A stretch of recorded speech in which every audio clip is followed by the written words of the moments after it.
guys are getting very prompt at this. I'm very excited. I hope you had a chance to get a cup of coffee and rest. As you can see, we have so much to cover that we're going at supersonic speed. I hope this will still leave us a lot of time for questions and answers, particularly beginning next Wednesday. But I still want to do one other thing, because I've pulled together data in preparation for next week on the latest data I can find on how families are changing in structure. And you may have a kind of feeling for this, but when you see the numbers, wow, they really affect it. So what I want to do is look at the changing nature of the American family in a few pictures and statistics, or what I like to say, from Ozzie and Harriet to ABC's Modern Family. Now, how many of you grew up with Ozzie and Harriet and Leave It to Beaver? How many are watching Modern Family on ABC? How many enjoy Modern Family on ABC? All right. So let's take a look at this. Right? Here's the normal family of the 1950s. Right? There's the breadwinning dad. That's the person over on the left. There is the caretaking mother and one or more children under the age of 19. Okay? There they are. Ozzie, who goes to work every day, Harriet, who stays home, and their two teenage sons, one who goes on to be quite a famous singer. Right? We watched Ozzie and Harriet every week in our house. We watched The Ed Sullivan Show. We watched Dinah Shore. We watched, brought to you by Chevrolet, right? See the USA in your Chevrolet. And we watched Leave It to Beaver, right? That's who we grew up with. And it reflected America's society of the late 1950s and 60s at the beginning of the widespread use of television. And there's the Cleavers with Little Beaver. Now we take a look at the modern U.S. family. If you think of the modern U.S. family, or if you think of a normal family in the old way we thought about it, intact, mom and dad married to each other, heterosexual, dad goes to work every day, mom stays at home, and they have one or more children, only 9% of American families today look like that. Only 9%. 91% are different from Ozzie and Harriet and the Cleavers. A majority of families have no children under age 18 at all in their family today. During the baby boom generation, everybody had 2.4 kids. More than 25% of all families with children are now single-parent families. 72% of women in childbearing years are employed. Not like Harriet, not like Mrs. Cleaver. And there are more grandparents today than grandchildren. Very different than when you baby boomers were growing up, and there were a whole lot more grandchildren than grandparents. There's the modern family. Okay? Two different generations. You know, dad over here has got his second wife who comes from Colombia, and her son by a previous husband. Here's one of the sons who's in a gay relationship, and they have an adopted child from China, and they still have a traditional mother-father family where dad goes to work as a real estate agent, mom stays at home, and they have 3 absolutely delightful young children. So let's take a look at current marital status. Back in 1960, if you were to look at all people aged 18 and over in the United States, 72% of them were married. That is, if we took all the people in the United States, put them in a big stadium, took out all the kids under 18, the remaining big stadium, 72 out of every 100 would be married. Not in 1860, this is 1960, right? I'm already 16 years old, all right? In the latest data I have from Pew Research Center, today only 52% of that stadium, 1 out of every 2, would be married. That is a huge difference. 27% today of those over 18-year-old have never been married. Now maybe for 18 to 24-year-olds, we don't expect them to be married, but there's a huge number of people above that age who have never married, and many who will never marry, right? You can ask the share of children by number of parents in the household. Back in 1960, only 9% of all children were living in a single-family household. 9%, 1 out of 11, less than 10%. 91% of all children in 1960, Ozzie and Harriet, were living with married parents, 91%, or cohabiting parents. By 2008, 25% of all children were living in one-parent families, 1 out of every 4. And if you look at those who were living with 2 married parents, that goes from 87% to 64%. So only about 2/3, less than 2/3 of all children today are living in a household in which you have 2 parents who are actually married to each other. There's a small 6% who are living in families where they're cohabiting adults, but not formally married, either heterosexual or homosexual, and 25% living in single-parent families. If you were to look at the distribution of the U.S. labor force by gender in 1950, after World War II, 74% of the entire workforce was made up of men. Only 26% of the American workforce was made up of women, and most of them were teachers, social workers, and nurses. Right? By 2009, it's almost evenly split. 53% of the workforce are made up of men in the United States, 47% of women. Now, these are just numbers. But if you think what lies behind those numbers and what it means for family life, what it means for the way kids are being brought up, what it means in terms of how our economy operates, this is a revolution in a generation. It is an absolute demographic revolution. Thus, even 1 or 2 graphs help me to think of the title, How Demographics Changes Everything. If you look at the share of mothers who are in the labor force, what we find is increasingly even women with children under 3 have increased their labor force participation, nearly doubling it since 1975. So this is just a little over 1 generation, between 1975 and 2008, of women with a child, with at least 1 child under 3, 1/3 of them worked in 1975. Nearly 2/3, or at least 3/5 of women with young children, age 3 or under, were working. And the number of women with children younger than 18, so including teenagers, was up to 71%.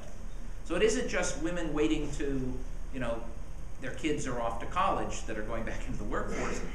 They're going off to the workforce as soon as they can get their kids into quality daycare. And sometimes not even high quality daycare.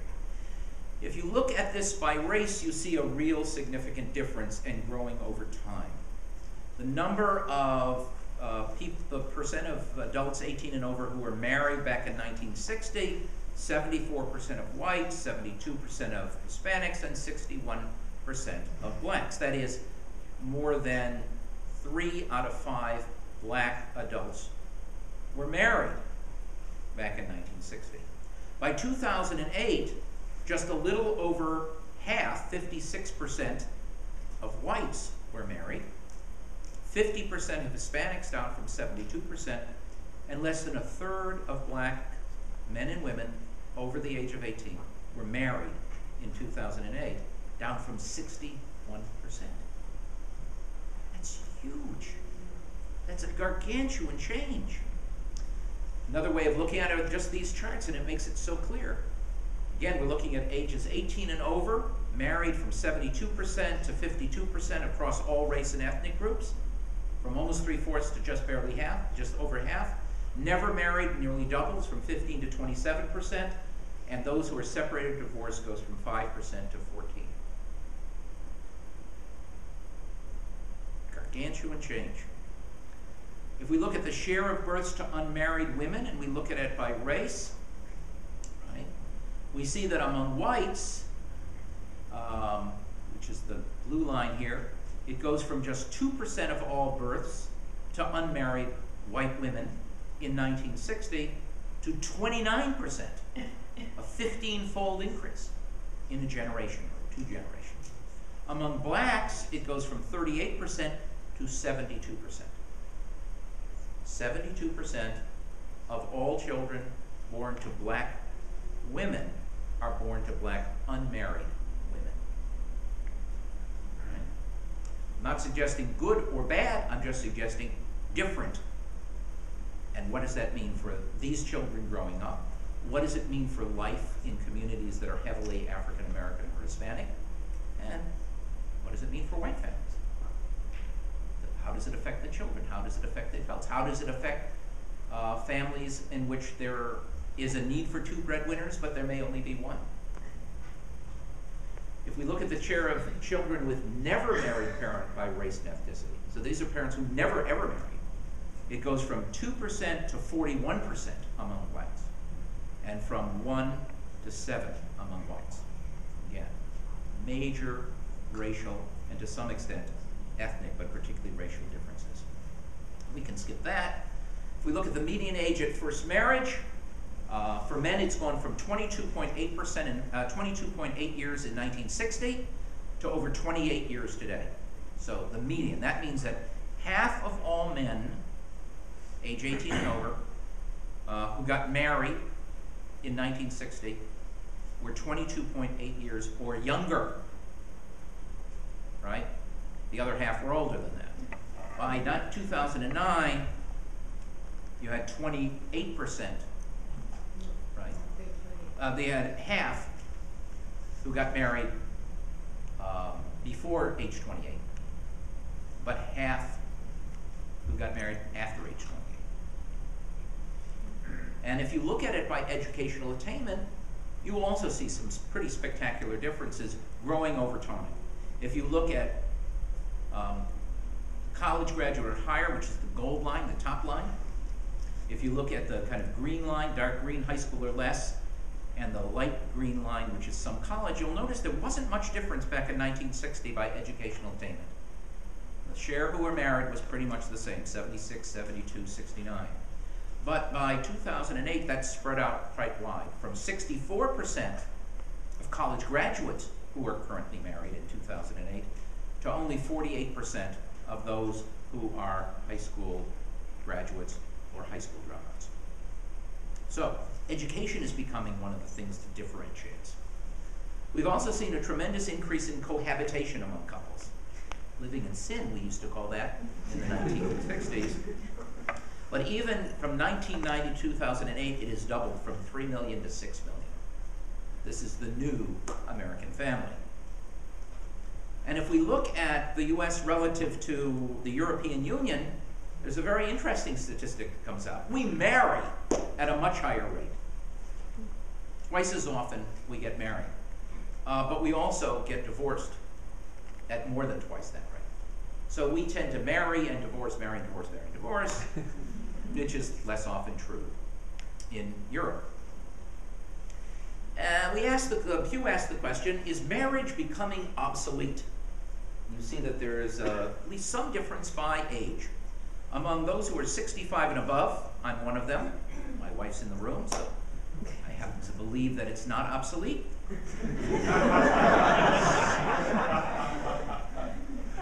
But among 18 to 29-year-olds, 44%, coming close to half, believe that marriage is obsolete.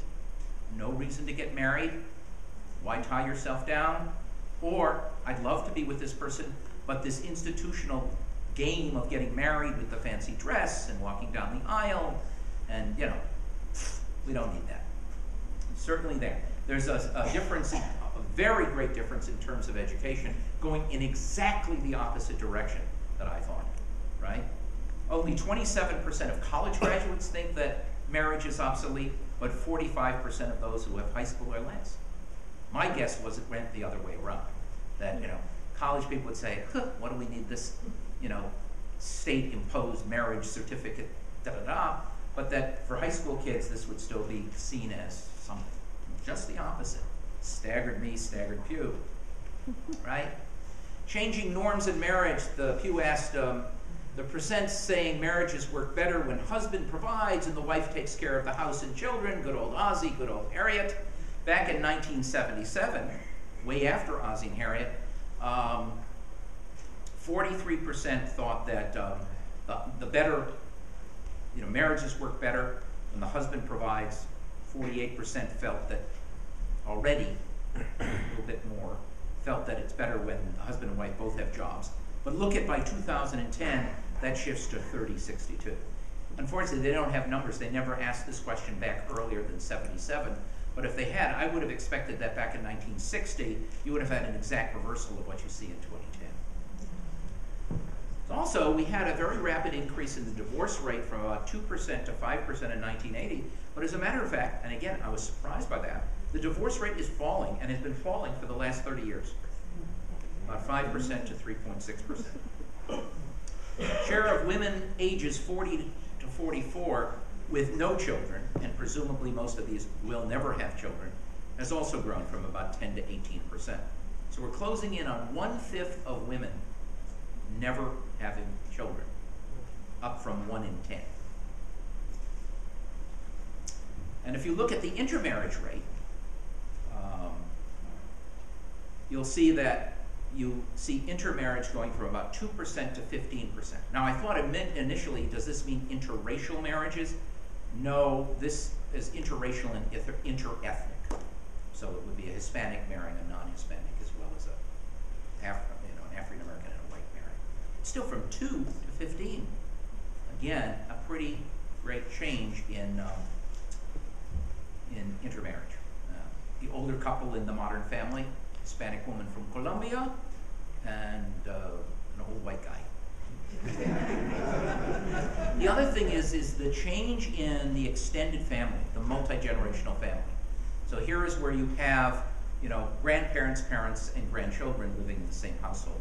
And you'll see that there was actually a slight decline from 1940 to 1980, but there's been an increase in the number, not percent in this case, but the number of multi-generational families. And in fact, the latest statistics show that with the most recent recession, the growth in multi-generational families has grown very rapidly.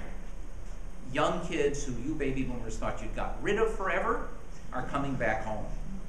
And with the rising cost of nursing home care, mom and dad are coming home to live with us as well. So the multi-generational family is, in a sense, on the rebound. You see it here. Share of U.S. populations living in multi-generational families falls from 24% or 25%, 1 in 5, 1 in 4 in 1940, to half that, 12.1% in 1980, but by 2010 it was back up to 16%. 1 in 6 families have multi-generations in them. All right.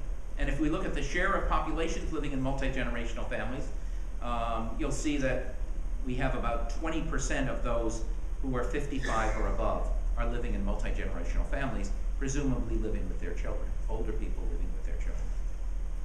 It differs by race. The largest proportions of multi-generational families are in Asian families, followed by Black, followed by Hispanic, with white families at about half that rate. And if we look about living arrangements among those who are in multi-generational families, so we're only looking at multi-generational families here and asking what kind of multi-generational family. You see the numbers here on the left suggest what percent are 2 adult generations. So this is my wife and I if my parents live with us or her parents live with us, right? No children, right? Then you have 3 or more generations on the far right. That's where you have grandpa, grandma, mom or dad, or children. And then you have some skip generations. 13% of Black families are skip generations, where you have grandparents living with grandchildren, but no intermediate generation. 7% for white, 4% for Hispanic. Again, if you thought that the world was made up of Ozzie and Harriet and the Cleavers, that's certainly not true today. And we're seeing a proliferation of different kinds of households and families. And finally, if we look at all of this, we see that we go from a share who are living alone, all by themselves, age 65 and older, only 6% in 1900. Right? Those over 65 lived with their families. To about 18% in 1960, to today, about 27 to 28%, 1 in 4, living alone. living alone. So, that's what we see in terms of a family change. Russ? For a second, I just want to pretend that I'm either William Strauss or Neil Howe, okay?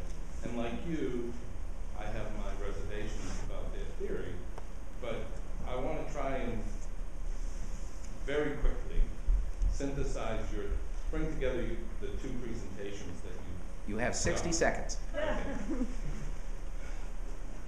The Strauss and Howe model, which is based on what you described, the peer personalities, would suggest that in fact, over the period of American history, you have these different crises, but the crises are actually built into the differences between these generational peer personalities. In a sense, this model is a self-perpetuating kind of model of crisis and resolution, created by the differences between these peer personalities. So, what the historians, Neil Strauss and Howe would say is, your last presentation could be interpreted as just the unfolding of history, right? And at different points in time, you see different kinds of statistics. If you applied your first presentation, the model of the recurring generational archetypal historical model, which itself has an internal dynamic of logic of creating that crisis, what they would say is what you just described in the second half is in fact the evidence of the crisis, and that the model suggests not how the crisis gets resolved, but who resolves it. And so in the Strauss and Howe model, the crisis is created because the boomers, the idealists, and the prophets essentially can't work things out. And the silence, the adaptives, who historically have been the mediators, the arbitrators, and the folks who kind of help ameliorate social crisis, leave the scene. They're no longer the elders because they're dead. The crisis leaves the boomers and the idealists and the prophets unable to resolve any of this. Things get worse. The civics in their adulthood step forward and in some fashion resolve the crisis, and then the cycle continues. So God bless the little children. Right. Right. So, you know, it's yes, from Ozzie and Harriet to the modern family. But, and again, the caveat, if you adopt the Strauss and Howe model, they would say none of this is particularly surprising. What you've shown us is the evidence right. of the underlying inherent crisis. And in the Strauss and Howe model of the unfolding of history, the dialectic suggests that the civics, the millennials, the Gen Yers, role in history is to try and kind of make sense of this, resolve it in a way that is not foregone, is not predetermined, but it gets resolved in some way such that whatever the crisis is ameliorated, and then a new generation of adaptives, the people who were born after 2001, kind of come forward and kind of, you know, smooth the way. So that's how those two presentations in the model would be resolved. The other way to think about this, and I'd like to get some other comments, is, you know, we talked about attitudes, behavior, and then I talked about structure of families. And of course, there is a relationship between attitudes and behavior on the one hand and structure on the other. If your attitudes toward multi-generational families, toward raising kids in single-family families, if your attitudes toward gay and homosexual relationships change, you're going to have a change in structure, right? Other comments? You can use the mic. Over here. Marketers and advertisers have been using this information to target cohorts since the birth of the industry. I wonder if you're going to roll any of that into your class discussion? We haven't so far, but we'll see if we can. That's a really great thing. We'll bring in, how do you market to the Gen Ys versus the baby boomers versus... I mean, I'll give you an example. My son, who's 19, of course, is on the computer all the time. He's on Facebook and Twitter and God knows what else. In fact, it's the God knows what else that I worry about. I don't know about him, but there are these morons out there who work in corporations and advertise on the internet. They must be morons because I never look at those ads, right? And they're spending billions and billions of dollars on these ads. Look at Facebook, look at any one of these things. And yet, of course, no one ever looks at those ads because I don't, right? Right? It's subliminal. So it's subliminal, right? There is a generation that is looking at those ads. Absolutely. And they're buying those products. Right. Or one would presume that these guys maybe aren't morons and that they know something I don't know, right? Which is, of course, probably the right answer. Another comment? Yes? He's getting better at this, you notice? By the way, I want to thank John, because John, although I've done the presentation, has been responsible for pulling all this information together with me. John, sorry. No, I just had a question about the Ozzie and Harriet, and going back to your earlier presentation about the suburban and the baby boomer generation, about bringing in actual race, ethnicity, and also the role of public policy. Of course, during the suburbanization and that whole suburban sort of Right. very strong cultural narrative that we have in this country about that generation, but that was not made available by much of people of color. African Americans were excluded because of government-sanctioned discriminatory lending programs that were not available. There's documentaries of Lettertown and so on. So I just wonder. I think you're going to hear a lot about that next week with Mary Waters.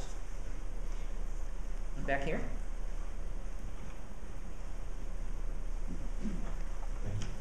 I guess my question is, the way I looked at the numbers, it felt like there was a cultural orientation that the numbers expressed to me. If you look at the numbers for blacks, it felt like the family is oriented more about the generations, and I felt like the whites were more oriented about the relationship between the spouses. Interesting. Comment down here? Sorry. Fascinating. And I think going on what the last gentleman was talking, I think it's something related also with tax purposes, because why the people they get married, why the people they don't get married, and some benefits that there are for some families and some benefits that are not for other families. So it's all about taxes? It could be.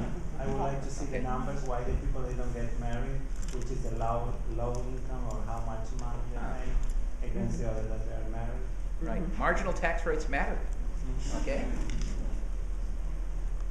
Over here. As an international, I kind of wonder if education has to do a lot with the demographic changes you see in terms of racial diversity. Because having lived in this country for not too many years, I have realized that there is a huge educational difference between the races. Sorry. Another comment? Well, these are the kinds of questions. I'm not going to try and even answer that because next week it's going to come up, I think, with Mary and Ken. What I want to do, though, is close by taking a look at a survey. We sent out an electronic survey. John did this. And we got the results, and one of our most wonderful graduate students, Lauren Nicole, who's not here this evening, analyzed all the data that you gave us, many of you in the room and others. So we did a survey, very quick one, of about 20 questions. And the N was 202. My wife, who's in the room, is the director of the Center for Survey Research and tells us these are totally inappropriate questions, asked in an inappropriate way. Not quite. Asked in appropriate questions asked in an inappropriate way. But they gave us some information. First of all, you can see here where you're from. We asked what your zip code was. And you'll see that you come from all over, and what's amazing to me is we have people who come all the way from Amherst to this class. I don't know if you're in the room right now, but I hope you'll drive carefully. But you can see you're from all over this area, which really, we didn't know that before we did this survey. That question was actually a competent question. We looked at generations, right? And we looked at the gender relationship here, and you'll see this is just in the class, so this is not representative of anything but this class or the people who answered the questionnaire. In the silent generation, those are people born between 1925 and 1945, 61% of you who are that age were women, 39% were men. If you look at the baby boom generation, which most of you are, it breaks down to 57-42 women, men. But of the younger 65 to 79 generation in the room, it's 50-50. And among the youngest here, it's a very small n. You're about 2 to 1 women. If we ask the question, who do you live with whom do you live? If you live alone or roommates, 73% of you who live alone or with roommates, that is 73% of you who do live alone or just with roommates, in this group are female. Only 27% of you who live alone or with roommates are male. But if you live with spouse, children, or relatives, it's 50-50. If you look at marital status, of those who are single, divorced, or widowed, 71% of you who answered this as single, divorced, or widowed are women, 29% men. But if you look at married, it reverses 46%. Of those who are married in the survey are women, 54% who are married are men. If you look at your economic political orientation, women seem to be twice as liberal as men. Liberal here is all the way on the left, 66-34. If you look at conservative, on the other hand, 31% of women identify as, of those who identify as conservative, 31% are women, 69% are men. If we look at your social political orientation, women tend to be more liberal on that as well, about 60 versus 40 who say they're liberals. On conservative, it's 33% of all conservatives in this survey are women versus 67%, 1 to 2 in terms of men. Where are you from? We'll skip that, but what we had was of all those who were from Massachusetts, 45% are baby boomers. Those who live outside of Massachusetts but in the rest of New England, only 20% of you are baby boomers, and so forth. Among the millennials, 53% of all those who were born in New England are baby boomers, are millennials. We'll go on and look at just some. With whom do you live? 50% of baby boomers who answered this survey, 50% of all those who live alone are baby boomers. 24% of all those who live alone are in the silent generation, my age. Let's go on. If we look at philosophy, of those who are idealists as opposed to realists, millennials tend to dominate in terms of the idealists, the youngest among us. The baby boomers tend to be the dominant kind of realists. We asked the question, are you in favor of raising taxes to pay for Social Security? Of all those who said they were in favor, 37% were baby boomers, 30% were millennials. Those who were opposed, it turned out to be 45% of all those who were opposed were millennials. We asked about Facebook use. Millennials, 61% of all those who said they use Facebook a lot, very often, are millennials. 2% are people like me. And at the other end, 59% of all those who said they never used the Facebook are baby boomers. And the same thing for Twitter, except none of us use Twitter. We asked in terms of how you feel about your own personal economic security. And it turns out that baby boomers seem to be the most optimistic in terms of their own personal security, economic security. Millennials, the youngest among us, seem to be the least optimistic and the most pessimistic. If you ask about optimism over national economic conditions, however, for some reason the millennials dominate in terms of being optimistic about overall economic conditions. Those who are most pessimistic seem to be dominated by baby boom generation, who's looking forward, having experienced, presumably, very good times in the past. We asked about confidence over retiring with full Social Security benefits. 49% of my generation think we're fine. 49% of all those who think they're confident are of my age, but of those who are not at all confident, 62% of all those who are not confident are millennials. So the oldest among us believe Social Security will be there for us. The youngest among us don't believe it at all. We asked about whether we thought that America would become more tolerant over time in the next 5 years. Millennials were the most, dominated the group that was most confident that we are moving toward a period of greater tolerance. I take it despite the Tea Party movement. Whereas not at all confident about this were the baby boomers. Again, people who lived through a time of, the feminist movement, the civil rights movement, improving economic conditions, but don't see that on the horizon. We asked how you got to class. 51% of the baby boomers used a car, only 13% of the millennials. But 11% of all those who walked or biked, 11% pretty much split evenly across. Beverage of choice. Millennials are really into tea. Baby boomers don't drink at all. We asked about taking risks in terms of physical activity.